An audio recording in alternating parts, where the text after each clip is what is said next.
Hay informaciones sobre Irak. La situación es aparentemente muy grave porque el ejército islámico de Irak y el Levante, un grupo que para los señores de Al-Qaeda es sanguinario, se ha tomado la segunda ciudad del país, que es Mosul, están cerca a Bagdad, y por otra parte también han llegado a otras poblaciones intermedias de esa nación.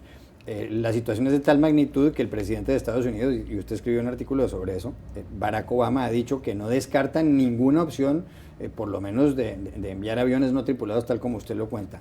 ¿Cómo es posible que Obama, después de que dijera que Irak estaba saliendo del atolladero, ahora esté contemplando esta posibilidad? Sí, lo que está ocurriendo en Irak es una catástrofe para Irak y un problema grave para Barack Obama.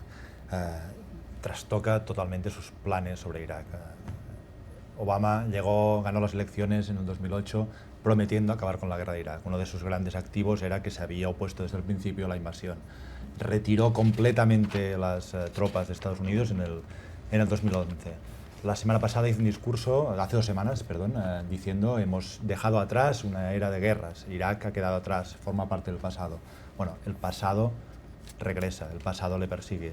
Irak acabar las guerras no es tan fácil, como decía ayer en The Washington Post en un editorial, no es lo mismo marcharse de una guerra que terminar una guerra, y la guerra de Irak obviamente no ha acabado. Lo que está ocurriendo en Irak también me parece que pone en cuestión lo que podríamos llamar la doctrina Obama, la estrategia de política exterior de Obama, que consiste, bueno, él lo dijo en el discurso del que hablaba en la Academia de West Point, liderar el mundo pero sin intervenciones bélicas, liderar el mundo con coaliciones, rompiendo con Bush. Bueno, esto también lo pone en cuestión porque el resultado del repliegue que se tradujo en Irak con la retirada del 2011 ha sido que se ha encendido este país y que la guerra ha continuado. Y finalmente otro punto, esto creo que evidencia que el legado de George Bush, que fue un presidente que más se marchó se le calificó de un presidente mediocre, un mal presidente, etcétera, etcétera, pero su legado perdura.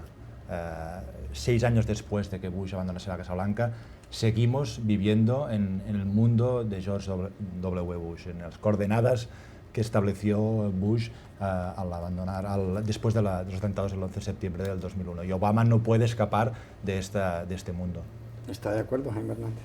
En cierto sentido, sí. Y yo creo que lo que está ocurriendo en Irak hoy demuestra es la prueba más fehaciente de hasta qué punto Estados Unidos nunca debió haber iniciado esa guerra de ocupación, jamás. Es decir, desde el comienzo de la invasión, las razones que se esgrimieron, que todos sabemos que fueron falsas, fueron pretextos.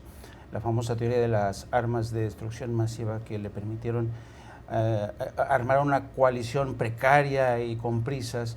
Y esta intervención que hoy se reconocen, los militares lo reconocen, con unos planes, una estrategia desastrosa.